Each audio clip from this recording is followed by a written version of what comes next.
ಎಲ್ಲ ಸ್ನೇಹಿತರಿಗೆ ನಮಸ್ಕಾರ. ವಚನದ ಪ್ರಪಂಚದಿಂದ ಶಿವಶರಣರ ಚಿಂತನೆಯಿಂದ ಸ್ವಲ್ಪ ಬಿಡುಗಡೆ ಮಾಡಿಕೊಂಡು ಕೃಷಿ ಬದುಕಿನ ಕುರಿತಾದ ಒಂದು ಚಿಂತನೆಯನ್ನು ಮಾಡೋಣ ಎಂದು ಈ ದಿನ ನೀರಾವರಿ ಕುರಿತಾದ ಒಂದಷ್ಟು ವಿಚಾರವನ್ನು ತಮ್ಮ ಮುಂದೆ ಮಂಡಿಸ್ತಾ ಇದ್ದೇನೆ.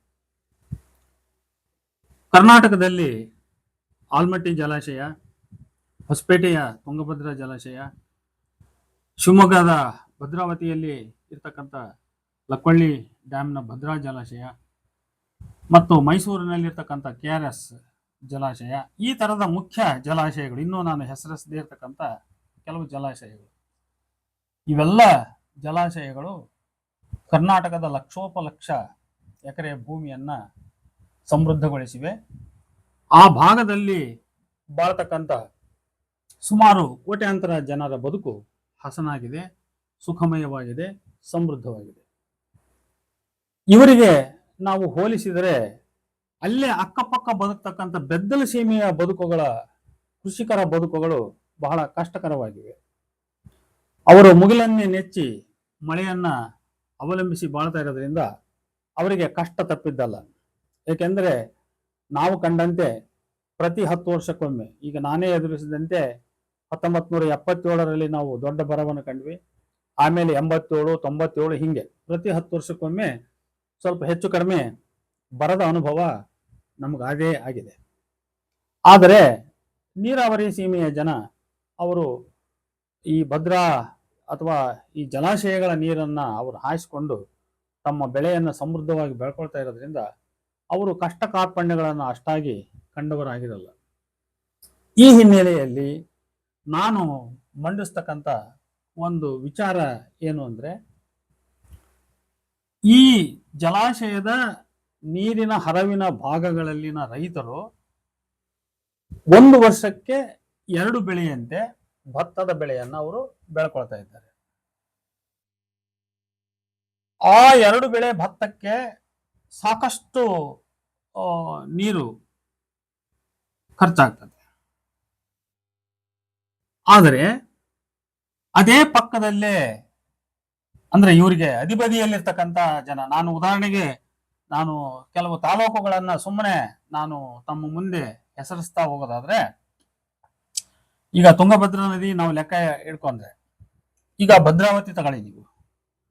ಭದ್ರಾವತಿ, ಹೊನ್ನಾಳಿ, ಶಿಕಾರಿಪುರ, ನ್ಯಾಮತಿ, ಹೊಳಲ್ಕೆರೆ, ಹೊಸದುರ್ಗ, ಚಿತ್ರದುರ್ಗ, ಚಳ್ಳಕೆರೆ, ಹಿರಿಯೂರು, ಮೊಳಕಾಲ್ಮೂರು, ಜಗಳೂರು, ಪಾವಗಡ, ಕೂಡ್ಲಿಗಿ, ಸಂಡೂರು, ಕೊಟ್ಟೂರು, ಹರಪನಹಳ್ಳಿ, ಹಗರಿಬೊಮ್ಮನಹಳ್ಳಿ, ಹಡಗಲಿ, ಹಿರೇಕೆರೂರು ತಾಲೂಕು, ರಾಣೆಬೆನ್ನೂರು, ಮುಂಡ್ರಗಿ, ಹೊಸಪೇಟೆ, ಬಳ್ಳಾರಿ, ಸಿರುಗುಪ್ಪ, ತೆಕ್ಕಲ್ಕೋಟೆ, ಆಮೇಲೆ ಗಂಗಾವತಿ, ಕಾರಟಗಿ, ಕೊಪ್ಪಳ, ಯಲಬುರ್ಗ, ಸಿಂಧನೂರು, ಹೀಗೆ ಸುಮಾರು ಒಂದು 25 ತಾಲೂಕುಗಳನ್ನ ನಾವು ಹೆಸರಿಸ್ಬಿಡ್ಬೋದು.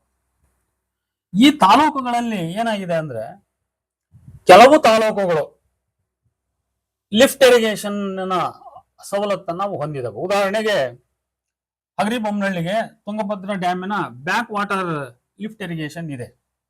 ಅಲ್ಲಿ ಉದಾಹರಣೆ ತಮ್ರಹಳ್ಳಿ ಅನ್ನುವಂತ ಗ್ರಾಮ, ಇನ್ನು ಕೆಲವು ಪ್ರದೇಶಗಳಲ್ಲಿ ಒಂದು ಲಿಫ್ಟ್ ಇರಿಗೇಷನ್. ಹಗರಿಬೊಮ್ಮನಹಳ್ಳಿ ತಾಲೂಕು ನಾವು ಬಳ್ಳಾರಿ ಜಿಲ್ಲೆ ಅಥವಾ ವಿಜಯನಗರ ಜಿಲ್ಲೆಯ ಭಾಗದಲ್ಲಿ ಹೋಲಿಸಿದ್ರೆ, ಕೊಟ್ಟೂರು ತಾಲೂಕಿಗೆ, ಕೂಡ್ಲಿಗಿ ತಾಲೂಕಿಗೆ ಹೋಲಿಸಿದ್ರೆ ಹಗರಿಬೊಮ್ಮನಹಳ್ಳಿ ತಾಲೂಕು ಸ್ವಲ್ಪ ಕೃಷಿ ವಿಚಾರದಲ್ಲಿ ಬಹಳ ಸಮೃದ್ಧವಾಗಿರ್ತಕ್ಕಂಥ ತಾಲೂಕು ಅಂತ ಹೇಳ್ಬೋದು. ಅಲ್ಲಿ ಒಂದ್ ಕಡೆ ಬ್ಯಾಕ್ ವಾಟರ್ ಲಿಫ್ಟ್ ಇರಿಗೇಷನ್ ಸವಲತ್ತಿದೆ, ಇನ್ನೊಂದ್ ಕಡೆ ಅಲ್ಲಿ ಬೋರ್ವೆಲ್ ಕೂಡ ಚೆನ್ನಾಗಿ ವಾಟರ್ ಸೋರ್ಸ್ ಇರೋದ್ರಿಂದ ಆ ಜೀವನ ಅಲ್ಲಿ ಉತ್ತಮವಾಗಿದೆ. ಅದೇ ರೀತಿ ಈಗ ಇಲ್ಲಿ ಭದ್ರಾವತಿ ತಾಲೂಕಿನಲ್ಲಿ ಕೆಲವು ಡೈರೆಕ್ಟ್ ಆಗಿ ನೀರಿನಿಂದ ಈಗ ರೈತರು ಅವರವರೇ ಸ್ವಂತ ಪಂಪನ್ನ ಕುಂದಿಸ್ಕೊಂಡ್ಬಿಟ್ಟು ನೀರನ್ನ ಲಿಫ್ಟ್ ಮಾಡ್ಕೊಂಡು ಅವರು ಹೊಲ ಗದ್ದೆಗಳಿಗೆ ಹರಿಸ್ಕೊಂಡು ಅವ್ರ ತೋಟ ಮತ್ತೊಂದನ್ನ ಚೆನ್ನಾಗಿ ಮಾಡ್ಕೊತಾರೆ. ಅದೇ ರೀತಿ ಈಗ ಹೊನ್ನಾಳಿ ತಾಲೂಕು ತಗೊಳ್ಳಿ. ಹೊನ್ನಾಳಿ ತಾಲೂಕಿಗೆ 2 ರೀತಿಯ ಅನುಕೂಲ ಇದೆ. ಒಂದ್ ಕಡೆ ಕ್ಯಾನಲ್ ವಾಟರ್ ಬರ್ತದೆ, ಇನ್ನೊಂದು ಕಡೆ ಏನಾಗಿದೆ, ಈಗ ಉದಾಹರಣೆ ದೇವರ ಬೆಳಕೆರೆ, ಮಲೆ ಕುಂಬ್ಳೂರು ಇತ್ಯಾದಿ ಭಾಗದಲ್ಲಿ ಅಲ್ಲೆಲ್ಲ ದೇವರ ಬೆಳಕೆರೆ ಒಂದು ಚೆಕ್ ಡ್ಯಾಮ್ ಅಂತ ಇದೆ, ಅಲ್ಲಿಗೆ ಸೂಳೆಕೆರೆ ನೀರು ಬಂದು ಸೇರ್ತದೆ, ಅದರಿಂದ ಅಲ್ಲಿ ಗದ್ದೆ ಅದೆಲ್ಲ ಮಾಡ್ತಾರೆ. ಹೀಗೆ ಕೆಲವು ತಾಲೂಕುಗಳು ಒಂದ್ ಕಡೆ ಲಿಫ್ಟ್ ಇರಿಗೇಷನ್ ಅಂದ್ರೆ ರೈತರೇ ಫಾರ್ಮರ್ಸ್ ಓನ್ಡ್ ಲಿಫ್ಟ್ ಇರಿಗೇಷನ್, ಅದು ಪಬ್ಲಿಕ್ ಓನ್ಡ್ ಲಿಫ್ಟ್ ಇರಿಗೇಷನ್ ಅಲ್ಲ, ಅಂದ್ರೆ ಗೌರ್ಮೆಂಟ್ ಓನ್ಡ್ ಲಿಫ್ಟ್ ಇರಿಗೇಷನ್ ಅಲ್ಲ. ರೈತರು ತಾವೇ ಸ್ವತಃ ನದಿ ದಡಕ್ಕೆ ಪಂಪ್ ಅನ್ನು ಕೂಡಿಸಿಕೊಂಡು ನೀರು ಹಾಯಿಸ್ಕೊಳ್ತಕ್ಕಂಥ ಒಂದು ವ್ಯವಸ್ಥೆ ಮಾಡ್ಕೊಂಡಿರೋದ್ರಿಂದ ಇಂಥದೊಂದು ಕೃಷಿ ವ್ಯವಸ್ಥೆ ಇದೆ. ಈ ರೀತಿ ನಾವು ಅದನ್ನ ಹೆಸರಿಸೋದಾದ್ರೆ ಹೊನ್ನಾಳಿ ತಾಲೂಕು ಬರ್ತತಿ, ಅದ್ರ ಕೆಳಗಡೆಗೆ ಬಂದ್ರೆ ಹರಿಹರ ತಾಲೂಕು ಬರ್ತತಿ, ಇನ್ನು ಅದ್ರ ಕೆಳಗೆ ಹೋದ್ರೆ ಹರಪನಹಳ್ಳಿ ತಾಲೂಕು ಬರ್ತತಿ, ಹಳಗಲಿ ತಾಲೂಕು ಬರ್ತತಿ. ಆ ಕಡೆ ನದಿ ಆಚೆಗೆ ರಾಣೆಬೆನ್ನೂರು ತಾಲೂಕಿನ ಕೆಲವು ಭಾಗಗಳು ಅಂದ್ರೆ ನದಿ ತಟದಲ್ಲಿ ಇರ್ತಕ್ಕಂಥ ಕೆಲವು ಗ್ರಾಮಗಳಿಗೆ ಈ ನೀರಿನ ಲಿಫ್ಟ್ ಇರಿಗೇಷನ್ ನೀರಿನ ಸವಲತ್ತು ಇದೆ. ಹಡಗಲಿ ತಾಲೂಕಿನ ಕೆಲವು ಭಾಗಗಳಿಗಿದೆ. ಆದ್ರೆ ಇನ್ನು ಬೇರೆ ದೂರ ಅದ್ರ ಪಕ್ಕದಲ್ಲೇ ಇರ್ತಕ್ಕಂಥ ನೈಬರ್ ವಿಲೇಜ್ಗಳಿಗಾಗ್ಲಿ ಅಥವಾ ನೈಬರ್ ತಾಲೂಕುಗಳಿಗಾಗ್ಲಿ ಈ ಒಂದು ಅನುಕೂಲ ಇಲ್ಲ. ಉದಾಹರಣೆ, ಹರಪನಹಳ್ಳಿ ತಾಲೂಕಿನ ಕೆಲವು ಹಳ್ಳಿಗಳಿಗೆ, ಹಲವಾಗಲು, ಕುರುವತ್ತಿ, ಮೈಲಾರ, ಆ ತರದ ಕೆಲವು ನದಿ ದಡದಲ್ಲಿ ಇರ್ತಕ್ಕಂಥ ಹಳ್ಳಿಗಳಿಗೆ ಸ್ವಲ್ಪ ನೀರಿನ ಸವಲತ್ತು ಬಿಟ್ರೆ, ಸ್ವಲ್ಪ ದೂರ ಇರ್ತಕ್ಕಂಥ ತಾಲೂಕುಗಳಿಗೆ ಆ ನೀರಿನ ಸವಲತ್ತು ಇಲ್ಲ. ಇದನ್ನೆಲ್ಲ ನಾವು ದೃಷ್ಟಿಯನ್ನ ಈ ವಿಚಾರವನ್ನ ದೃಷ್ಟಿಯಲ್ಲಿ ಇಟ್ಕೊಂಡು ನಾವು ಮಾತಾಡುವುದಾದ್ರೆ, ಈ ರೈತರಿಗೆ ಅಂದ್ರೆ ಯಾವ ರೈತರು ಜಲಾಶಯದ ನೀರಿನ ಸವಲತ್ತನ್ನು ಹೊಂದಿದ್ದಾರೋ ಆ ರೈತರು ವರ್ಷಕ್ಕೆ 2 ಬೆಳೆಗಳನ್ನ, ಭತ್ತದ ಬೆಳೆ ಮತ್ತೊಂದು ಬೆಳಿತಾರೆ. ಅದೇ ತಮ್ಮ ಪಕ್ಕದಲ್ಲೇ ಇರ್ತಕ್ಕಂಥ ಒಣ ವ್ಯವಸಾಯ ಅವಲಂಬಿತ ರೈತರು ಈ ಸವಲತ್ತನ್ನ ಹೊಂದಿಲ್ಲ. ಇಲ್ಲಿ ನಾನು ಹೇಳ್ತಕ್ಕಂಥ ವಿಚಾರ ಏನಂದ್ರೆ, 2 ಬೆಳೆಗಳಿಗೆ, ಭತ್ತದ ಬೆಳೆಗೆ ನೀರು ಕೊಡೋದನ್ನ ತಪ್ಪಿಸಿ ಒಂದು ಭತ್ತದ ಬೆಳೆಗೆ ನೀರನ್ನು ಕೊಟ್ಟು ಇನ್ನೊಂದು ಬೆಳೆಯನ್ನ ಬೇರೆ ಬೆಳೆ ಬೆಳೆದುಕೊಳ್ಳುವಂತೆ ಅವರಿಗೆ ಸಲಹೆಯನ್ನ ಮಾಡಿ, ಆ ನೀರನ್ನ ಅಂದ್ರೆ ಬೇರೆ ಬೆಳೆ ನೀರು ಕೊಡ್ತಾರಲ್ಲ ಅದು ಕಡಿಮೆ ನೀರು ಹೋಗ್ತದೆ, ಭತ್ತಕ್ಕೆ ಬೇಕಾದಷ್ಟು ನೀರು ಬೇರೆ ಬೆಳೆಗಳಿಗೆ ಹೋಗಲ್ಲ. ಉದಾಹರಣೆ, ಮೆಕ್ಕೆಜೋಳ ಆಗ್ಲಿ, ಹತ್ತಿ ಆಗ್ಲಿ, ಶೇಂಗಾ ಆಗ್ಲಿ, ಸೂರ್ಯಕಾಂತಿ ಆಗ್ಲಿ, ಈ ತರದ ಬೇರೆ ಪೀಕಗಳಿಗೆ ಅಷ್ಟಕ್ಕೊಂದು ನೀರಿನ ಪ್ರಮಾಣ ಬೇಕಾಗಿಲ್ಲ. ಆದ್ರಿಂದ ಒಂದು ಭತ್ತದ ಬೆಳೆಗೆ ನೀರು ಕೊಟ್ಟು ಇನ್ನೊಂದು ಬೆಳೆಗೆ ಬೇರೆ ಬೆಳೆಗಳನ್ನ ಬೆಳೆದುಕೊಳ್ಳುವಂತೆ ಮಾಡಿ, ಇಲ್ಲಿ ಉಳಿದಂತ ನೀರನ್ನ ಪಕ್ಕದ ಈ ಬೆದ್ದಲ ಸೀಮೆಯ ರೈತರುಗಳಿಗೆ ನೀರನ್ನ ಒದಗಿಸುವ ಒಂದು ವ್ಯವಸ್ಥೆಯನ್ನು ಮಾಡಿದ್ರೆ, ಅದು ಪೈಪ್ ಮುಖಾಂತರನಾದ್ರೂ ಮಾಡ್ಲಿ ಅಥವಾ ಓಪನ್ ಕ್ಯಾನಲ್ ಮುಖಾಂತರನಾದ್ರೂ ಮಾಡ್ಲಿ, ವ್ಯವಸ್ಥೆಯನ್ನು ಮಾಡಿದ್ರೆ ಆ ರೈತರು ಕೂಡ ನೀರಾವರಿ ಸೌಲಭ್ಯವನ್ನ ಹೊಂದ್ತಾರೆ. ಅದರಿಂದ ಅವ್ರ ಬದುಕು ಕೂಡ ಇವರಂತೆ ಹಸನಾಗ್ತದೆ ಅಂತಕ್ಕಂಥದ್ದು ನನ್ನ ಒಂದು ವಿಚಾರ. ಯಾಕಂದ್ರೆ ಈಗ ಇಲ್ಲೇನೆ ತಗೊಳ್ಳಿ, ಶಿವಮೊಗ್ಗ ಜಿಲ್ಲೆ ಚನ್ನಗಿರಿ ತಾಲೂಕಿನ ಕೆಲವು ಭಾಗ ಮಾತ್ರ ಗದ್ದೆ ಸೀಮೆಯಾಗಿ ಉಂಟು. ಇನ್ನ ಕೆಲವರು ಸೂಳೆಕೆರೆಯಿಂದ ಡೈರೆಕ್ಟ್ ಆಗಿ ಪಂಪ್ ಕೂಡಿಸ್ಕೊಂಡ್ಬಿಟ್ಟು ನೀರನ್ನು ಲಿಫ್ಟ್ ಮಾಡ್ಕೊಂಡು ಅಡಿಕೆ ಬೆಳಿತಕ್ಕಂತ ವ್ಯವಸ್ಥೆ ಉಂಟು. ಆದ್ರೆ ಈಗ ಇಲ್ಲಿ ಕೆಳಗಡೆ ನಾವು ಹರಿಹರ ತಾಲೂಕಿಗೆ ಬಂದ್ರೆ, ಹರಿಹರ ತಾಲೂಕಿಗೆ ಬಹಳಷ್ಟು ಜನ ನದಿಯ ದಡಕ್ಕೆ ಪಂಪನ್ನು ಕೂಡಿಸ್ಕೊಂಡರ ಹೊರತು ಕೆನಲ್ ವಾಟರ್ ಸಪ್ಲೈ ಅಲ್ಲಿ ಇಲ್ಲ. ಆದ್ರೆ ದಾವಣಗೆರೆ ತಾಲೂಕಿಗಿದೆ ಅದು.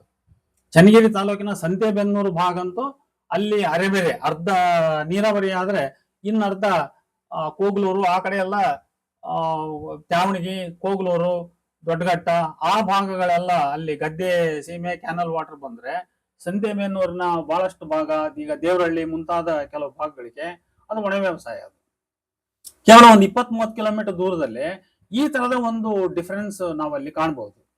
ಹಾಗಾಗಿ ರೈತರಿಗೆ ಅಲ್ಲೇ ಅಕ್ಕಪಕ್ಕದಲ್ಲೇ ಇರ್ತಕ್ಕಂಥ ತಾಲೂಕುಗಳಿಗೆ ಒಂದ್ ಕಡೆ ಶ್ರೀಮಂತಿಕೆ, ಇನ್ನೊಂದು ಕಡೆ ಬಡತನ, ಒಂದ್ ಕಡೆ ಹಚ್ಚ ಹಸಿರು, ಇನ್ನೊಂದು ಕಡೆ ಬರ, ಈ ತರದ ಒಂದು ವ್ಯತ್ಯಾಸವನ್ನ ನಿವಾರಣೆ ಮಾಡುವತ್ತ ಸರ್ಕಾರ ಚಿಂತನೆ ನಡೆಸಬೇಕು. ಚಿಂತನೆ ಹೇಗೆ ನಡೆಸಬೇಕು? ಎಲ್ಲರೂ ಇವರೇ ಎಲ್ಲಾ ಸವಲತ್ತುಗಳನ್ನ ತಿಂದು ಅನುಭವಿಸಿ ನೀವೇ ಶ್ರೀಮಂತರಾಗಿರಿ, ಅವ್ರು ಬಡವರಾಗೇ ಇರಲಿ ಅಥವಾ ಅವ್ರ ಕಷ್ಟವನ್ನು ಎದುರಿಸ್ತಲೇ ಇರಲಿ ಅಂತ ಬಿಟ್ಟು, ನ್ಯಾಚುರಲ್ ರಿಸೋರ್ಸ್, ಅದು ಅಂದ್ರೆ ನೈಸರ್ಗಿಕ ಸಂಪನ್ಮೂಲವನ್ನು ಬಳಸ್ಕೊಳ್ತಕ್ಕಂಥ ಹಕ್ಕು ಎಲ್ಲರಿಗೂ ಇದೆ. ಅದನ್ನ ಇನ್ನೊಬ್ಬರಿಗೆ ಡಿಸ್ಟ್ರಿಬ್ಯೂಟ್ ಮಾಡಿ, ಪಕ್ಕದಲ್ಲಿ ಬರ ಎದುರಿಸ್ತಕ್ಕಂಥವ್ರಿಗೆ ಡಿಸ್ಟ್ರಿಬ್ಯೂಟ್ ಮಾಡುವಂತ ಒಂದು ವ್ಯವಸ್ಥೆಯನ್ನ ತರಬೇಕು ಅನ್ನೋದು ನನ್ನ ಒಂದು ಒತ್ತಾಸೆ. ಹಾಗಾಗಿ ಯಾವ ಭೂಭಾಗ ಕರ್ನಾಟಕಾದ್ಯಂತ ಅದು ಈ ಬರೆಯತ್ತೆ ಕೇವಲ ತುಂಗಭದ್ರಾ ಜಲಾಶಯಕ್ಕೆ ಸಂಬಂಧಪಟ್ಟದ್ದಂತಲ್ಲ ಅಥವಾ ಲಕ್ಕೊಳ್ಳಿ ಡ್ಯಾಮ್ಗೆ ಸಂಬಂಧಪಟ್ಟದ್ದಂತಲ್ಲ, ಕರ್ನಾಟಕದ ಎಲ್ಲಾ ನೀರಾವರಿ ಪ್ರದೇಶಗಳು ಏನದವೋ ಆ ಎಲ್ಲಾ ನೀರಾವರಿ ಪ್ರದೇಶಗಳಲ್ಲಿ ಒಂದು ಕಾನೂನನ್ನ ಮಾಡಿ, ಅಂದ್ರೆ ಒಂದು ಬೆಳೆ ಮಾತ್ರ ಭತ್ತವನ್ನ ಬೆಳ್ಕೋಬೇಕು, ಇನ್ನೊಂದು ಬೆಳೆಯನ್ನ ಬೇರೆ ರೀತಿ ಬೆಳೆಯನ್ನ ಬೆಳ್ಕೋಬೇಕು ಅಂತ ಹೇಳಿ, ಆ ಬೇರೆ ಬೆಳೆ ಬೆಳ್ಕೊಳ್ಳುವಾಗ ಉಳಿಯುವಂತ ನೀರು ಏನಿರ್ತದಲ್ಲ ಆ ನೀರನ್ನ ಬರದ ಸೀಮೆಗೆ ಸಪ್ಲೈ ಮಾಡಿದ್ರೆ ಅವರು ಕೂಡ ನೀರಾವರಿಯ ಸವಲತ್ತನ್ನ ಹೊಂದ್ತಾರೆ. ಇದರಿಂದ ಆಗ್ತಕ್ಕಂಥ ಪರಿಣಾಮ ಏನು ಅನ್ನೋದನ್ನ ಸ್ವಲ್ಪ ನಾವು ಸೂಕ್ಷ್ಮವಾಗಿ ಯೋಚನೆ ಮಾಡಬೇಕು. ಈಗ ಬರದ ಸೀಮೆಯಲ್ಲಿ ಮೇವಿರಲ್ಲ, ಹಸಿರಿಲ್ಲ, ಕುಡಿಯೋ ನೀರಿನ ಸಮಸ್ಯೆ, ಇವೆಲ್ಲ ಅಲ್ಲಿ ಸಮಸ್ಯೆಗಳಿರ್ತವೆ ನೋಡಿ. ಈಗ ನಾವು ನೀರು ಕೊಟ್ರೆ ಅಂದ್ರೆ ಅವ್ರಿಗೆ ನಾವು ಈ ರೀತಿ ಕ್ಯಾನಲ್ ವಾಟರ್ ಅನ್ನು ಕೊಟ್ರೆ ಅಥವಾ ಪೈಪ್ ಮುಖಾಂತರ ಅವರಿಗೆ ವಾಟರ್ ಅನ್ನು ಕೊಟ್ಟು ನೀವು ನೀರಾವರಿ ಮಾಡಿಕೊಡ್ರಿ ಅಂದ್ರೆ ಆ ಇಡೀ ಭೂಭಾಗ ಹಚ್ಚ ಹಸಿರಾಗ್ತದೆ. ಪರಿಸರದಲ್ಲಿ ದೊಡ್ಡ ಕ್ರಾಂತಿಕಾರಕ ಬದಲಾವಣೆ ಆಗ್ತದೆ. ಅಲ್ಲಿ ಹೆಚ್ಚಾಗಿ ಹುಲ್ಲು ಇತ್ಯಾದಿ ನೀರು ಸವಲತ್ತು ಸಿಗೋದ್ರಿಂದ ರೈತರು ಪಶುಸಂಗೋಪನೆಯನ್ನ ಅವರು ಮಾಡಬಹುದು. ಅಂದ್ರೆ ಮನೆಯಲ್ಲಿ 2 ಎಮ್ಮೆ ಕಟ್ಕೊಂಡಿದ್ದಾರೆ ಅಥವಾ ಒಂದು ದನವೂ ಕಟ್ಕೊಂಡಿಲ್ಲ ಅಂತಕ್ಕಂಥವ್ರು 2-4 ಹಸುಗಳನ್ನಾಗಲಿ ಅಥವಾ ಎಮ್ಮೆಗಳನ್ನಾಗಲಿ ಕಟ್ಟಿಕೊಂಡು ಅವರು ತಮ್ಮ ಕೃಷಿ ಬದುಕನ್ನು ಮಾಡಬಹುದು. ಇದರಿಂದ ಹೈನುಗಾರಿಕೆ ಜಾಸ್ತಿ ಆಗ್ತಾ ಹೋಗ್ತದೆ. ಜೊತೆಗೆ ಇವತ್ತೇನು ನಾವು ಆರ್ಗ್ಯಾನಿಕ್ ಅಗ್ರಿಕಲ್ಚರ್ ಅಂತ ಮಾತಾಡ್ತೀವಿ, ಆರ್ಗ್ಯಾನಿಕ್ ಅಗ್ರಿಕಲ್ಚರ್ಗೆ ಬೇಕಾದಂತ ಸಗಣಿ ಗೊಬ್ಬರ ಕೂಡ ಅವರಿಗೆ ಸಿಗ್ತಾ ಹೋಗ್ತದೆ. ಆಮೇಲೆ ಪರಿಸರದಲ್ಲಿ ಬಹಳ ದೊಡ್ಡ ಬದಲಾವಣೆ ಆಗ್ತದೆ. ಒಂದು ಹಸಿರು ಮರ ಗಿಡ ಇವೆಲ್ಲ ಅಲ್ಲಿ ಬದಲಾವಣೆ ಆಗ್ತಾ ಹೋಗ್ತವೆ. ಆಮೇಲೆ ಈಗ ಎಷ್ಟೋ ಕಡೆ ಕೆಲವು ತಾಲೂಕುಗಳಿಗೆ ಬೇಸಿಗೆ ಸಂದರ್ಭದಲ್ಲಿ ಕುಡಿಯೋ ನೀರಿನಿಂದ ದೊಡ್ಡ ಸಮಸ್ಯೆ ಆಗಿರ್ತದೆ.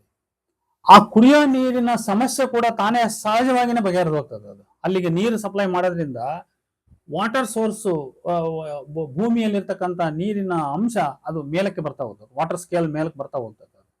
ಈಗ ಅದಕ್ಕೆ ಈಗಾಗಲೇ ನಮ್ಮ ಈ ದಾವಣಗೆರೆ ಭಾಗದಲ್ಲಿ ಒಂದು ರಿಸಲ್ಟ್ ಜನಗಳಿಗೆ ರೈತರಿಗೆ ಗೊತ್ತಾಗಿದೆ. ಅದು ಹೆಂಗ್ ಗೊತ್ತಾಗಿದೆ ಅಂತಂದ್ರೆ, ಇತ್ತೀಚೆಗೆ ಮಾಡಿರ್ತಕ್ಕಂಥ 23 ಕೆರೆಗಳಿಗೆ ನೀರು ತುಂಬಿಸ್ತಕ್ಕಂಥ ಒಂದು ಯೋಜನೆ ಏನಿದೆ, ಆ 23 ಕೆರೆಗಳಿಗೆ ನೀರು ತುಂಬಿಸೋ ಯೋಜನೆಯಿಂದ ಎಲ್ಲೆಲ್ಲಿ ಕೆರೆಗಳು ನೀರು ತುಂಬಿದವೋ ಆ ಭಾಗದ ಸುತ್ತ 10 ಹಳ್ಳಿಗಳ ಬೋರ್ವೆಲ್ಗಳು ಚೆನ್ನಾಗಿ ನೀರು ಹೊಡಿತಾ ಇರೋದ್ರಿಂದ, ಅಲ್ಲಿ ಜಲಾಂಶ ಹೆಚ್ಚಿರೋದ್ರಿಂದ ಅಲ್ಲಿಯ ಅಡಿಕೆ ತೋಟಗಳು ಮತ್ತೆ ಇತ್ಯಾದಿ ತೋಟಗಳು ಚೆನ್ನಾಗಿ ಇವತ್ತು ವರ್ಕ್ ಆಗ್ತಾ ಇದ್ದಾವೆ, ಬೆಳೀತಾ ಇದ್ದಾವೆ. ರೈತರು ಸ್ವಲ್ಪ ಟೆನ್ಷನ್ ಫ್ರೀ ಆಗಿ ಇದ್ದಾರೆ.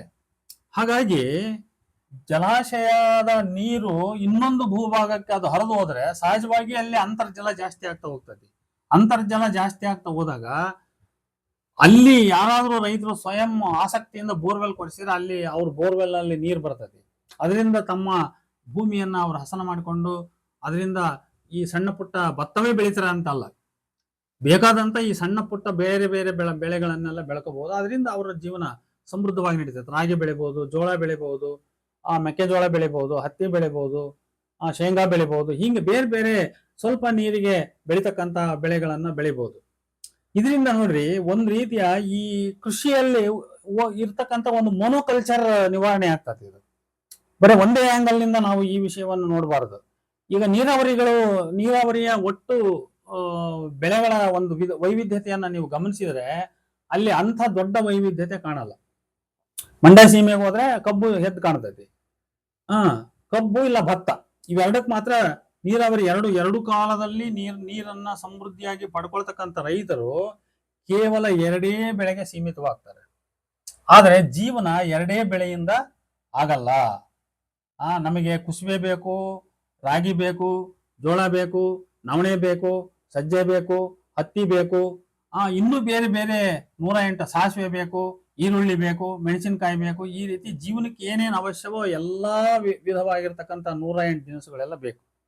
ಆದ್ರೆ ಈ ಎಲ್ಲವನ್ನೂ ಕೂಡ ಈ ನೀರಾವರಿ ಏರಿಯಾದವರು ಬೆಳೆಯಲ್ಲ.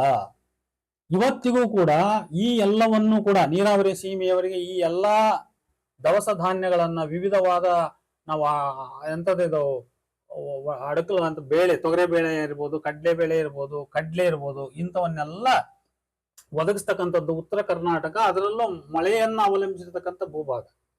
ಈಗ ಇಲ್ಲೇ ನಾವು ಮುಂದೆ ಹಾವೇರಿ ಜಿಲ್ಲೆ ಗುಡಿಗೇರಿ ಆ ಭಾಗ ನಾವು ಟ್ರೈನ್ ನಲ್ಲಿ ಎಲ್ಲ ಹೋದ್ರೆ ಅಲ್ಲೆಲ್ಲ ಸಾಮಾನ್ಯವಾಗಿ ಡಿಸೆಂಬರ್ ಜನವರಿ ತಿಂಗಳಲ್ಲಿ ಹೊಲದಲ್ಲಿ ಕುಸುವೆ, ಬಿಳಿಜೋಳ, ಈ ಕಡ್ಲೆ ಇರೋದನ್ನ ನಾವು ನೋಡ್ಬೋದು ನಾವು. ಆದ್ರೆ ಅದೇ ನಾವು ಈ ಕಡೆ ಈ ನೀರಾವರಿ ಏರಿಯಾಕ್ಕೆ ಬಂದ್ರೆ ಅಲ್ಲಿ ಭತ್ತ ಇದ್ರೆ ಭತ್ತ ಹಚ್ಚ ಹಸಿರಾಗಿ ಕಾಣ್ತದೆ, ಇಲ್ಲಾಂದ್ರೆ ಭತ್ತ ಕೊಯ್ದ್ರೆ ಹಾಳು ಹೊಲ ಕಾಣ್ತವೆ, ಗದ್ದೆಗಳು ಕಾಣ್ತವೆ ಅಷ್ಟೇ. ಅದು ಬಿಟ್ರೆ ಕಬ್ಬಿನ ಇದು ಕಾಣ್ತವೆ ನೋಡಿ. ಇದು ಏನಂತಾರ ಅಂದ್ರೆ ಇದಕ್ಕೆ ಮೊನೋಕಲ್ಚರ್ ಅಂತಾರ. ಅಂದ್ರೆ ಒಂದೇ ಏಕ ಬೆಳೆ ಏಕ ಸಂಸ್ಕೃತಿ. ಆದ್ರೆ ಅಲ್ಲಿ ಮಲ್ಟಿ ಕಲ್ಚರ್ ಕಾಣ್ತದೆ ಇಲ್ಲಿ ಈ ಬೆದ್ದಲ ಸೀಮೆಯಲ್ಲಿ. ಈ ತರಹ ಮೊನೋಕಲ್ಚರ್ ಅವಲಂಬಿತ ಕೃಷಿ ಜೀವನದಿಂದ ಯಾವ ಸ್ಯಾಟಿಸ್ಫ್ಯಾಕ್ಷನ್ ಅನ್ನ ರೈತರು ಪಡ್ಕೊಳಕ್ ಆಗಲ್ಲ. ಆಮೇಲೆ ಬದುಕಿಗೆ ಬೇಕಾಗಿರ್ತಕ್ಕಂಥ ಎಲ್ಲ ನೀಡ್ಸ್ ಏನಿರ್ತವೆ ಆ ನೀಡ್ಸ್ ಅನ್ನ ಈ ಮೊನೋಕಲ್ಚರ್ ಸ್ಯಾಟಿಸ್ಫೈ ಮಾಡಲ್ಲ. ಅದರಿಂದ ಈ ನೀರಾವರಿ ಸೀಮೆಯ ಭಾಗದ ರೈತರುಗಳಿಗೆ ಎರಡು ಕಾಲಕ್ಕೂ ಅಂದ್ರೆ ಎರಡು ಬೆಳೆಗಳಿಗೂ ಎರಡು ಅವಧಿಗೂ ನೀರನ್ನ ಸಮೃದ್ಧವಾಗಿ ಪೂರೈಸುವ ಬದಲು ಒಂದು ಕಾಲಕ್ಕೆ, ಅದರಲ್ಲಿ ಎಸ್ಪೆಷಲಿ ಮಳೆಗಾಲದಲ್ಲಿ ಅವರಿಗೆ ಕೊಟ್ಟು ಬೇಸಿಗೆ ಕಾಲದಲ್ಲಿ ನೀರನ್ನ ವಿಂಗಡಣೆ ಮಾಡಿ ಒಂದು ಅರ್ಧ ಭಾಗ ಅಂದ್ರೆ ಕಡಿಮೆ ನೀರಿಗೆ ಬೆಳೀತಕ್ಕಂಥ ಫಸಲನ್ನ ಬೆಳೆದಿ ಅಂತೇಳಿ ಒಂದು ಆದೇಶವನ್ನು ಹೊರಡಿಸಿ ಆ ಉಳಿದ ನೀರನ್ನ ಬೆದ್ದಲು ಸೀಮೆಗೆ ನೀರನ್ನ ಹರಿಸಿದ್ದೇ ಆದ್ರೆ ಅಲ್ಲಿ ಈ ರೀತಿಯ ವಿಭಿನ್ನವಾದ ಬೆಳೆಗಳನ್ನ ಅವರು ಬೆಳಿಲಿಕ್ಕೆ ಸಾಧ್ಯವಿದೆ. ಆ ಭಾಗದ ನೀರಿನ ಒಂದು ವಾಟರ್ ಸ್ಕೇಲ್ ಜಾಸ್ತಿ ಆಗ್ತಾ ಹೋಗ್ತದೆ. ಬೋರ್ವೆಲ್ ನಲ್ಲಿ ನೀರು ಹುಟ್ಟುತ್ತದೆ. ಅದರಿಂದ ರೈತರು ಸ್ವತಃ ತಮ್ಮ ಬೋರ್ವೆಲ್ ನಿಂದಲೇ ತಮ್ಮ ತೋಟ ಹೊಲಗಳನ್ನ ಗದ್ದೆಗಳನ್ನ ಅವರು ಮಾಡಿಕೊಳ್ಳಿಕ್ಕೆ ಸಾಧ್ಯವಾಗ್ತದೆ. ಇದರಿಂದ ವಿಭಿನ್ನವಾದ ಬೆಳೆಗಳು ಅವ್ರು ಬೆಳಿಲಿಕ್ಕೆ ಸಾಧ್ಯವಾಗ್ತದೆ. ಈರುಳ್ಳಿ ಬೆಳಿತಾರೆ, ಹತ್ತಿ ಬೆಳಿತಾರೆ, ಮೆಣಸಿನಕಾಯಿ ಬೆಳಿತಾರೆ, ಬೇರೆ ದವಸ ಧಾನ್ಯಗಳನ್ನೆಲ್ಲ ಬೆಳಿತಾರೆ ಅವರು. ಹೀಗೆ ಈ ಸಮಸ್ಯೆ ಸಾಲ್ವ್ ಆಗ್ತಾ ಇರೋದ್ರಿಂದ ಇದು ಕೇವಲ ಕೆಲವೇ ಜನರಿಗೆ ಈ ನೀರಾವರಿ ನೀರನ್ನ ಅಂದ್ರೆ ಜಲಾಶಯದ ನೀರನ್ನ ಮೀಸಲು ಮಾಡಿ ಅದನ್ನ ಯುಗಾಂತರ ಹಂಗೆ ಅದನ್ನ ಕಂಟಿನ್ಯೂ ಮಾಡೋದ್ರಲ್ಲಿ ಅರ್ಥ ಇಲ್ಲ. ಕಾಲಕ್ಕೆ ತಕ್ಕಂತೆ ಸರ್ಕಾರ ತನ್ನ ಯೋಚನೆಯನ್ನ ಬದಲಾಯಿಸಿ ಈ ಸಮಸ್ಯೆಗಳನ್ನ ಅರ್ಥ ಮಾಡಿಕೊಂಡು ಇದನ್ನ ಹೀಗೆ ಬಗೆಹರಿಸಲಿಕ್ಕೆ ಸಾಧ್ಯವಿದೆ. ಈಗ ಎಷ್ಟೋ ಈಗಾಗಲೇ 23 ಕೆರೆ ನೀರು ಅಂತೇಳಿ ಪೈಪ್ಲೈನ್ ಮಾಡಿ, ಈ ಉದಾಹರಣೆ ಹರಿಹರದಿಂದ ತುಂಗಭದ್ರಾ ನದಿಯಿಂದ ಹೊರಡ್ತಕ್ಕಂಥ ನೀರು ಜಗಳೂರು ತಾಲೂಕಿನ ಕೊನೆಯ ಗ್ರಾಮವಾಗಿರ್ತಕ್ಕಂಥ ಗಡಿ ಮಾಕುಂಟೆ ಕೆರೆಗೆ ಹೋಗಿ ತಲುಪಿದೆ. ಗಡಿ ಮಾಕುಂಟೆ ಕೆರೆಗೂ ಮತ್ತು ನನ್ನ ಸ್ವಂತ ಊರಿಗೂ ಒಂದು 7-8 ಕಿಲೋಮೀಟರ್ ಅಂತರ ಅಷ್ಟೇ. ಗಡಿ ಮಾಕುಂಟೆ ಕೆರೆಯ ಕೋಡಿ ಒಡೆದ್ರೆ ಅಂದ್ರೆ ಆ ಕೆರೆ ತುಂಬಿ ಕೋಡಿ ಬಿದ್ರೆ ಆ ನೀರು ಹರಿದು ನಮ್ಮೂರಿನ ಹಳ್ಳವಾಗಿ ಮುಂದೆ ಅದು ಐನಹಳ್ಳಿ ಹಗರಿ ಸೇರ್ತದೆ. ಐನಹಳ್ಳಿ ಹಗರಿ ಮುಂದೆ ಹೋಗಿ ತುಂಗಭದ್ರಾ ನದಿಯನ್ನ ಸೇರ್ತದೆ. ಇಷ್ಟು ಅಲ್ಲಿ ಈ ವರ್ಷ ಮೊನ್ನೆ ಆಗಿರೋದ್ರಿಂದ, ಅಂದ್ರೆ ಯಾಕಂದ್ರೆ ಇತ್ತೀಚೆಗೆ ಮಾತ್ರ ಅದು ಗಡಿ ಮಾಕುಂಟೆ ಕೆರೆಗೆ ನೀರು ಬಂದಿರೋದ್ರಿಂದ ಒಂದು ಸಾರಿ ಸುಮಾರು ಈಗ 30-40 ವರ್ಷ ಬತ್ತಿ ಹೋದಂತ ನಮ್ಮೂರ ಹಳ್ಳ ಅಲ್ಲಿ ಹರಿದಿರೋದ್ರಿಂದ ನಮ್ಮೂರಿನ ಹಳ್ಳದ ಭಾಗದ ಹೊಲಗಳು ಬೋರ್ವೆಲ್ಗಳು ಚೆನ್ನಾಗಿ ನೀರು ಹೊಡಿತಾ ಇರೋದ್ರಿಂದ ಅಲ್ಲಿಯ ರೈತರುಗಳು ಈಗಲೂ ಕೂಡ ಸುಖಮಯವಾಗಿ ಬೆಳೆಗಳನ್ನು ಬೆಳ್ಕೊಳ್ತಾ ಇದ್ದಾರೆ. ಇದು ಒಂದು ಪ್ರಯೋಗ ಅಷ್ಟೇ, ಇದೊಂದು ನಾನು ಕಂಡುಕೊಂಡಂತ ಒಂದು ಎಕ್ಸಾಂಪಲ್ ಇದು. ಹಾಗಾಗಿ ಕೇವಲ ಒಂದು ಕೆರೆ ನೀರು ತುಂಬಿಸಿದ್ದು ಕೋಡಿ ಹೊಡೆದು ಒಂದು ಹಳ್ಳವಾಗಿ ಹರಿದ ಕಾರಣಕ್ಕೆ ಇಷ್ಟು ಸಮೃದ್ಧಿ ಆಗಿರಬೇಕಾದ್ರೆ ಅದನ್ನ ಪೈಪ್ ಲೈನ್ ಮುಖಾಂತರವೋ ಅಥವಾ ಓಪನ್ ಕ್ಯಾನಲ್ ಮುಖಾಂತರವೋ ನೀರನ್ನೇ ಒದಗಿಸಿದ್ರೆ ಅಲ್ಲಿ ರೈತರೆಲ್ಲ ತಮ್ಮ ಹೊಲಗದ್ದೆಗಳಿಗೆ ನೀರನ್ನ ಬಿಟ್ಕೊಂಡಿದ್ದೇ ಆದ್ರೆ ಅಂತರ್ಜಲ ತಾನೇ ಅದು ಜಾಸ್ತಿ ಆಗ್ತಾ ಹೋಗ್ತದೆ. ಅದರಿಂದ ಸರ್ಕಾರ ಈ ನಿಟ್ಟಿನತ್ತ ಯೋಚನೆ ಮಾಡಬೇಕು. ಅದ್ರ ಜೊತೆಗೆ ಈ ಸ್ಥಳೀಯ ಜನ, ಈ ಭಾಗದ ಜನ ಸುಮಾರು ಇಲ್ಲೇ ನಾನು ಲೆಕ್ಕ ಹಾಕಿದಂತೆ ಒಂದು 20-25 ತಾಲೂಕು ಆಗ್ತವೆ. 20-25 ತಾಲೂಕಿನ ಜನ ಅಂದ್ರೆ ಹೆಚ್ಚು ಕಡಿಮೆ ಒಂದು 25 MLA-ಗಳಾಗ್ತವೆ. ಈ 25 MLA-ಗಳ ಗಮನಕ್ಕೆ ಈ ವಿಚಾರವನ್ನ ತೆಗೆದುಕೊಂಡು ಬಂದ್ರೆ, ಅದೇ ರೀತಿ ಕರ್ನಾಟಕಾದ್ಯಂತ ಲೆಕ್ಕ ಹಾಕಿದ್ರೆ ಇಂಥ 100 MLA-ಗಳು ಸಿಗ್ತಾರೆ. ಯಾಕಂದ್ರೆ 8-10 ಜಲಾಶಯಗಳು, ದೊಡ್ಡ ದೊಡ್ಡ ಜಲಾಶಯಗಳು ಏನು ಇದಾವೆ, ಆ ಜಲಾಶಯಗಳ ಸುತ್ತ ನಾವು ಒಂದು ಸರ್ವೆ ಮಾಡಿದ್ರೆ ಈ ರೀತಿ ನಾನು ಹೇಳಿದಂತ ಅಕ್ಕಪಕ್ಕದ ಸಮಸ್ಯೆಗಳು ನಮ್ಗೆ ಅರ್ಥ ಆಗ್ತವೆ. ಅನೇಕ ಹಳ್ಳಿಗಳು, ಅನೇಕ ತಾಲೂಕುಗಳ ಸಮಸ್ಯೆಗಳು ಅರ್ಥ ಆಗ್ತವೆ. ಅಂದ್ರೆ ಒಂದು ತಾಲೂಕಿಗೆ ಅಲ್ಲಿ ಕ್ಯಾನಲ್ ವಾಟರ್ ಒದಗಿಸಿದ್ರೆ ಇನ್ನೊಂದು ಅದ್ರ ಪಕ್ಕದ ತಾಲೂಕಿಗೆ ಅಲ್ಲಿ ಅದು ಡ್ರಾಟೆಡ್ ಏರಿಯಾ ಆಗಿರ್ತದೆ, ಬರಪೀಡಿತ ಪ್ರದೇಶ ಆಗಿರ್ತದೆ. ಅದನ್ನ ಆ ಬರವನ್ನ ಅಲ್ಲೇ ಪಕ್ಕದ ನೀರಿನಿಂದಲೇ ನಿವಾರಿಸಲಿಕ್ಕೆ ಸಾಧ್ಯವಿರುವಾಗ ಸರ್ಕಾರ ಯಾಕೆ ಕೈ ಕಟ್ಟಿ ಕುಳಿತುಕೋಬೇಕು? ಅಥವಾ ಈ ನಿಟ್ಟಿನಂತೆ ಯಾಕೆ ಯೋಚನೆ ಮಾಡಬಾರದು? ಇವತ್ತು ಎಷ್ಟೋ ಕೋಟಿ ನಮ್ಮ ಬಜೆಟ್ ನಲ್ಲಿ ಸುಮಾರು 65,000 ಕೋಟಿ ರೂಪಾಯಿಗಳನ್ನ ಇವತ್ತು ಕರ್ನಾಟಕ ಸರ್ಕಾರ 5 ಭಾಗ್ಯಗಳಿಗೆ ಖರ್ಚು ಮಾಡ್ತಾ ಇದೆ. ಈ 5 ಭಾಗ್ಯಗಳಿಗೆ ಖರ್ಚು ಮಾಡತಕ್ಕಂತ ಹಣ ಸುಮಾರು ಒಟ್ಟು ಬಡ್ಜೆಟ್ಟಿನ, ಯಾಕಂದ್ರೆ 3 ಲಕ್ಷ ಕೋಟಿ ಕರ್ನಾಟಕದ ಬಡ್ಜೆಟ್ ಇರೋದನ್ನ ನಾವು ಗಮನಿಸಿದೀವಿ. ಅದರಲ್ಲಿ 20-25% ರೊಕ್ಕವನ್ನ ಭಾಗ್ಯಗಳಿಗೆ ಖರ್ಚು ಮಾಡ್ತಾ ಇದೆ. ಆದ್ರಿಂದ ಇವರು ಭಾಗ್ಯಗಳ ಬಗ್ಗೆ ಸರ್ಕಾರ ಯಾವ ಧೋರಣೆ ತಾಳಿದೆ, ಯಾವುದನ್ನ ನಿಯಂತ್ರಿಸಲಿಕ್ಕೆ ಸಾಧ್ಯವಿದೆ ಅಥವಾ ಕಡಿತಗೊಳಿಸಲಿಕ್ಕೆ ಸಾಧ್ಯವಿದೆ ಅದನ್ನ ಮಾಡಿ, ಅಥವಾ ಕಡಿತಗೊಳಿಸಲಿಕ್ಕೆ ಆಗಲ್ಲ, ನಾವು ಬೇರೆ ರೀತಿ ಫಂಡ್ ಅನ್ನು ಒದಗಿಸ್ಲಿಕ್ಕೆ ಸರ್ಕಾರಕ್ಕೆ ಶಕ್ತಿ ಇದೆ ಅಂತ ಅನ್ನೋದಾದ್ರೆ ಈ ಯೋಜನೆಗಳಿಗೆ ಯಾಕೆ ಮಾಡಬಾರದು? ಇದರಿಂದ ರೈತರಿಗೆ ಏನಾಗ್ತತಿ, ಗ್ರಾಮೀಣ ಭಾಗದ ರೈತರು ಎಲ್ಲಾ ಕಾಲದಲ್ಲಿ ಬೆಳೆಯನ್ನ ಬೆಳ್ಕೊಳ್ಳೋದಾದ್ರೆ, ಎಲ್ಲಾ ಕಾಲದಲ್ಲಿ ಅವರಿಗೆ ಕೃಷಿ ಚಟುವಟಿಕೆ ಇರ್ತತಿ ಅನ್ನೋದಾದ್ರೆ ಹಳ್ಳಿಯಿಂದ ಪೇಟೆಗಳಿಗೆ ಮೈಗ್ರೇಷನ್ ಅನ್ನ ಆಟೋಮೆಟಿಕ್ ಆಗಿ ತಡಿಬಹುದಲ್ಲ. ಈ ವಿಚಾರಕ್ಕೆ ಇನ್ನೊಂದು ಪ್ಲಸ್ ಸೇರಿಸ್ಕೊಂಡ್ಬಿಟ್ರೆ ಕೃಷಿ ಬದುಕಿಗೆ ಈ ಕೈಗಾರಿಕೆ ತರಬೇತು ಮತ್ತು ಉತ್ಪಾದನಾ ಕೇಂದ್ರಗಳಂತೇಳಿ ಅಲ್ಲಲ್ಲಿ ಒಂದೊಂದು ಗ್ರಾಮ ಪಂಚಾಯತಿ ಒಂದರಂತೋ ಅಥವಾ 2-3 ಗ್ರಾಮ ಪಂಚಾಯತಿ ಒಂದರಂತೋ ತರಬೇತು ಕೇಂದ್ರಗಳನ್ನ ತೆರೆದ್ರೆ ಅಲ್ಲೇನೆ ಉದ್ಯೋಗ ಅನೇಕ ರೈತ ಮಹಿಳೆಯರಿಗೆ, ಕೃಷಿ ಕಾರ್ಮಿಕರಿಗೆ ಅಲ್ಲಿ ಕೆಲಸಗಳು ಮತ್ತು ಕೆಲಸದ ತರಬೇತು ಸಿಗುತ್ತೆ ಅನ್ನೋದಾದ್ರೆ ಆಟೋಮೆಟಿಕ್ ಆಗಿ ಪಟ್ಟಣಗಳಿಗೆ ಮೈಗ್ರೇಷನ್ ಅನ್ನ ನಾವು ತಡಿಲಿಕ್ಕೆ ಸಾಧ್ಯವಿದೆ. ನೋಡಿ, ಹೀಗೆ ಇದು ಒಂದು ರೀತಿ ಬಹು ಪ್ರಯೋಜನಕಾರಿ ವಿಚಾರ ಅಂತ ನನಗೆ ಅನಿಸ್ತದೆ. ಈ ನೀರಾವರಿ ವಿಚಾರ ಏನಿದೆ ಇದನ್ನ ಕೇವಲ ಸೀಮಿತವಾದ ಕೆಲವೇ ಪ್ರದೇಶಕ್ಕೆ ಅದನ್ನ ಮಿತಿಗೊಳಿಸಿ ಅದ್ರ ಆಚೆಗೆ ಈ ನೀರನ್ನ ಹಂಚದೇ ಇರ್ತಕ್ಕಂಥದ್ದು ಇದು ಒಂದು ರೀತಿ ಅನ್ಯಾಯ ಅಂತ. ಯಾಕಂದ್ರೆ ಒಂದು ಕಣ್ಣಲ್ಲಿ ಸುಣ್ಣ ಇನ್ನೊಂದು ಕಣ್ಣಲ್ಲಿ ಬೆಣ್ಣೆ ಅಂತಾರಲ್ಲ, ಆ ರೀತಿ ಮಾಡಿದೆ. ಒಂದು ಕಾಲಕ್ಕೆ ಭದ್ರಾ ಎಡದಂಡೆ ಯೋಜನೆ ಇರ್ಬೇಕು ಅನಿಸ್ತದೆ. ಅದು ಜಗಳೂರು ತಾಲೂಕು ದಾಟಿ ಮುಂದೆ ನಮ್ಮೂರಿನ ಉಜ್ಜಿನಿ ಭಾಗದಲ್ಲಿ ಒಂದು ಕರ್ಣೆಯನ ಗುಡ್ಡ ಅಂತ ಇದೆ. ಆ ಕರ್ಣೆಯನ ಗುಡ್ಡದವರೆಗೂ ಅದ್ರ ಸರ್ವೆ ಆಗಿತ್ತು ಅಂತ. ಅಲ್ಲಿ ಹೋಗಿ ಕ್ಯಾನಲ್ ವಾಟರ್ ಇಲ್ಲಿಗೆ ಬರುತ್ತೆ, ಈ ಭೂಮಿಗಳೆಲ್ಲ ದೊಡ್ಡ ನೀರಾವರಿ ಆಗ್ತವೆ ಅಂತ ಹೇಳಿ ಯಾರೋ ಈ ಕಡೆಯ ಜನ ದಾವಣಗೆರೆಯ ಒಬ್ಬ ದೊಡ್ಡ ವರ್ತಕರು ಅಲ್ಲಿ ಹೋಗಿ ಜಮೀನ್ ಕೊಂಡಿದ್ರಂತೆ. ಆದ್ರೆ ಅದು 40-50 ವರ್ಷ ಆದ್ರೂ ಅಲ್ಲಿಗೆ ಕ್ಯಾನಲ್ ಬರದಿದ್ದ ಕಾರಣಕ್ಕಾಗಿ ಅವ್ರು ಇತ್ತೀಚೆಗೆ ಆ ಭೂಮಿಯನ್ನು ಮಾರಿದ್ರು ಅಂತ ನಾವು ಅದ್ರ ವಿಷಯ ಕೇಳಿದ್ವಿ. ಅಂದ್ರೆ ಒಂದು ಕಾಲಕ್ಕೆ ಈ ರೀತಿ ಬಯಲು ಸೀಮೆಗೂ ಕೂಡ ಈ ನೀರನ್ನ ಕೊಂಡೊಯ್ಯಬಹುದು ಅಂತ ಹೇಳಿ ವಿಚಾರ ಮಾಡಿರ್ತಕ್ಕಂಥ ಸರ್ಕಾರಗಳು ಅದನ್ನ ಯಾವುದೋ ಒಂದು ಕಾರಣಕ್ಕೆ ಅದನ್ನು ಮೊಟಕುಗೊಳಿಸಿ ನಿಲ್ಲಿಸಿರ್ತಕ್ಕಂಥದ್ರ ಹಿಂದೆ ಯಾವುದೋ ಒಂದು ಪ್ರಾದೇಶಿಕ ರಾಜಕೀಯ ಇರಬಹುದು ಅದು.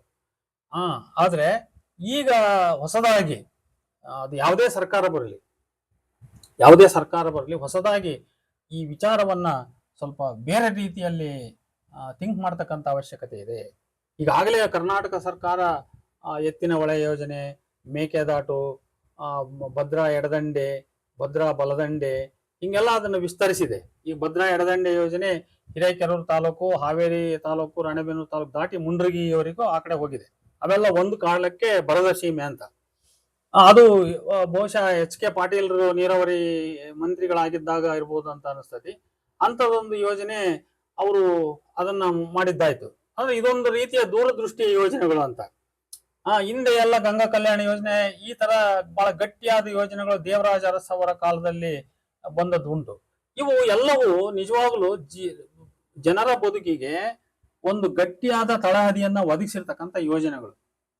ಹಾಗೇನೆ ಇವತ್ತು ಹೊಸದಾಗಿ ಸರ್ಕಾರಗಳು ಪಾಪ್ಯುಲರ್ ಕಾರ್ಯಕ್ರಮಗಳನ್ನ ತರೋ ಬದಲಿ, ಪಾಪ್ಯುಲರ್ ಕಾರ್ಯಕ್ರಮಗಳು ಅಂದ್ರೆ ಒಂಥರ ಜನಪ್ರಿಯವಾದ ಕಾರ್ಯಕ್ರಮಗಳು, ಹಿಂದೆ ಕರ್ನಾಟಕದಲ್ಲಿ ಬಂದಂತ ತಾಳೆ ಭಾಗ್ಯ ಇರ್ಬೋದು ಅಥವಾ ಇವತ್ತು ನಡೆದಿರ್ತಕ್ಕಂಥ ನಮ್ಮ ಭಾಗ್ಯಗಳೇನಿದಾವೆ, ಅದು ಗೃಹಲಕ್ಷ್ಮಿ ಯೋಜನೆ ಇರಲಿ, ಸ್ತ್ರೀ ಶಕ್ತಿ ಯೋಜನೆ ಇರಲಿ, ಮತ್ತೆ ಬೇರೆ ಯಾವುದೇ ಯೋಜನೆ ಇರಲಿ, ಇಂಥ ಯೋಜನೆಗಳಿಗಿಂತ ಬಹಳ ಗಟ್ಟಿಯಾಗಿರ್ತಕ್ಕಂಥ ಸಶಕ್ತವಾದ ಜನಗಳಿಗೆ ಬದುಕನ್ನ ಕೊಡ್ತಕ್ಕಂಥ ಯೋಜನೆಗಳಂದ್ರೆ ಈ ತರದ ನೀರಾವರಿ ಯೋಜನೆಗಳ ಬಗ್ಗೆ ಒಂದು ಹೊಸ ಚಿಂತನೆಯನ್ನ ಮಾಡಿ, ಎಲ್ಲೆಲ್ಲಿ ಬರದ ಸೀಮೆಗಳಿದಾವೆ, ಎಲ್ಲೆಲ್ಲಿಗೆ ನಾವು ಈ ಕ್ಯಾನಲ್ ವಾಟರ್ ಮುಖಾಂತರ ಅಥವಾ ಪೈಪ್ ಲೈನ್ ಮುಖಾಂತರ ನೀರನ್ನು ಒದಗಿಸಿ ಸಪ್ಲೈ ಮಾಡಿ ಅಲ್ಲಿಯ ಭೂಭಾಗ ಹಚ್ಚ ಹಸಿರಾಗುವಂತೆ ಮಾಡಿದ್ರೆ ಅಲ್ಲಿಯ ಒಂದು ದೊಡ್ಡ ಬದುಕಿನಲ್ಲಿ ಕ್ರಾಂತಿಕಾರಕ ಬದಲಾವಣೆ ಆಗ್ತತಿ ಅನ್ನೋದನ್ನ ಯೋಚನೆ ಮಾಡಿ ಸರ್ಕಾರ ಇಂಥ ಕಾರ್ಯಕ್ರಮಗಳನ್ನು ಜಾರಿಗೊಳಿಸ್ತಕ್ಕಂಥ ಅವಶ್ಯಕತೆ ಇದೆ. ಇದನ್ನ ನಾನು ಒಬ್ಬ ಹಳ್ಳಿ ಭಾಗದಲ್ಲಿ ಜೀವನ ಮಾಡಿದವನಾಗಿ, ಕಂಡುಂಡವನಾಗಿ ಇಂಥ 4 ಮಾತುಗಳನ್ನ ಇಲ್ಲಿ ಮಾತಾಡಿದ್ದೇನೆ. ನಮಸ್ಕಾರ.